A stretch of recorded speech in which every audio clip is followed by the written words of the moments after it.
wallahi rantsuwa uku ne akan wannan. Na cika burina akan wannan nafilar, na cika muradina akan wannan nafilar, na samu abin da nake so akan wannan nafilar, kuma zan daɗa maimaitawa in ka yi ta akan kowanne irin muradi, akan kowace irin bukata, akan kowanne irin buri, dan uwa kai ma za ka tuna wannan magana da na faɗa, domin sai muradinka ya cika.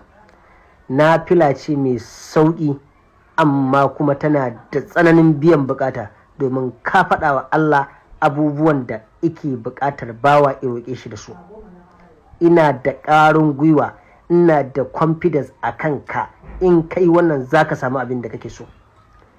Za ka tashi cikin dare kai alaula. Nafila raka'a 2 ake yi, fatiha 1 qul huwallahu 11, fatiha 1 qul huwallahu 11. Sujjadarka ta ƙarshe daga ita in ka ɗago tashi za ka yi, idarwa za ka yi, ita ake yi bayan ka yi tasbihi. Za ka yi la ilaha illa anta subhanaka inni kuntu minaz zalimin kafa 41. Idan ka idar sai ka ɗago, sai ka idar da sallarka.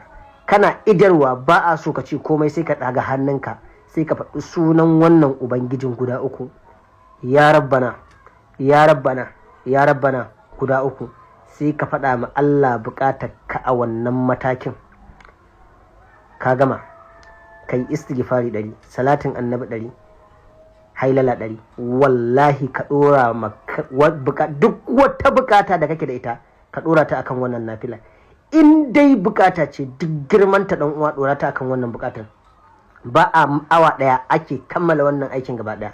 Za kuma ka cika muradinka a cikin wannan tagin. Na ba ku ne alfarman manzan Allah, alfarman ahlul baiti. Kai salatin annabi, ka ƙara min ƙwarin gwiwa, kai sharing ɗin bidiyon, ita fi ɗan uwa su amfana, ni kuma kai following ɗina saboda in ji daɗi.